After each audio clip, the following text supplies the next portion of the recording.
نبی پاک صلی اللہ علیہ وسلم کی خدمت میں آئے، کہنے لگے یا رسول اللہ صلی اللہ علیہ وسلم غربت بڑی ہے، میرے لیے دعا کریں اللہ زیادہ مال دے۔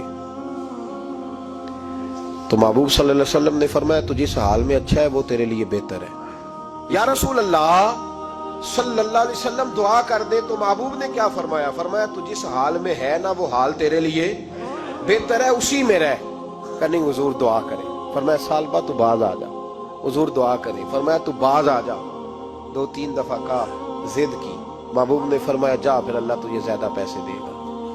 چند بکریاں خریدی، اتنی برکت ہوئی کہ بکریوں کے ریوڑ بن گئے۔ پھر کچھ بکریاں بیچ کے گائے خرید لی، ان کے بھی ریوڑ ہو گئے۔ پھر کچھ اونٹ اونٹنیاں لے لی، ریوڑ ہی ریوڑ۔ پہلے 5 وقت مسجد میں آتے تھے، اب فجر اور عشاء رہ گئی۔ پھر مال زیادہ ہوا تو مدینے شہر میں کوئی جگہ ہی نہیں، مدینے سے باہر حویلی خریدی، پھر جمعہ ہی رہ گیا۔ جمعے کے جمعے آتے، زکوٰۃ کا حکم آیا۔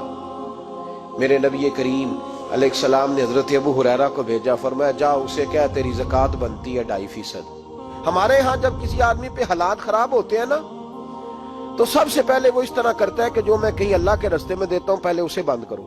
جس رستے تجھے آ رہا تھا پہلے تو نے وہ رستہ بلاک کیا۔ تو سالبہ کے پاس حضور نے پیغام بھیجا، پہلے تو کہا تیرے لیے بہتر نہیں مال، جب اصرار کیا تو اب بڑی برکت ہو گئی، بڑا آیا تو فرمایا زکوٰۃ دے، 2.5% زکوٰۃ ہے۔ اب جب سوچا کہ 5 اونٹوں پہ ایک بکری جائے گی اور بڑا سارا مجھے دینا پڑے گا، اب جب غور کیا تو یہ تو نہ کہا کہ میں نہیں دیتا۔ حضرت ابو ہریرہ سے کہنے لگے نبی کریم علیہ السلام کی خدمت میں عرض کرنا کہ میں خود آؤں گا۔ حضرت ابو ہریرہ نے آ کے عرض کی یا رسول اللہ صلی اللہ تعالی علیہ وسلم، حضور وہ کہتے تھے میں خود آؤں گا۔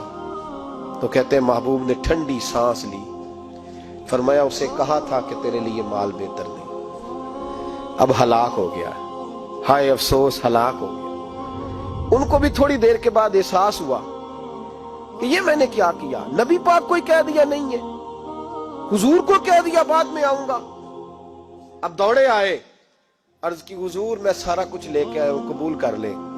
محبوب نے فرمایا گویا بلال حبشی کی خشک کھجور بھی قبول ہے، اور صہیب رومی ایک اٹی بان کی لائے تو وہ بھی قبول ہے، اور عمار بن یاسر اور مصعب بن عمیر اگر 2 دینار دے جائیں اور کوئی پرانا جوڑا کسی سپاہی کے لیے چھوڑ جائے تو وہ بھی قبول ہے، لیکن تو اپنا لاکھوں لے کے چلا جا، تیرا کوئی نہیں قبول، معاف کر دے۔ فرمایا جا معاف کیا، پر پیسے لے کے نہ آنا۔ اگلے سال پھر آئے، بندے ہوئے ہاتھ ہیں، محبوبہ میں دولت کا کیا کروں، آگ لگانی ہے، قبول کر لیں۔ فرمایا تو لے جا، تیرا نہیں قبول، گرا جو ان کی نگاہ سے وہ سنبھل نہیں سکتا۔ حضور نے وصال ظاہری کیا تو جناب صدیق اکبر کے پاس آئے، لاکھوں کا مال، ابو بکر قبول کر لو۔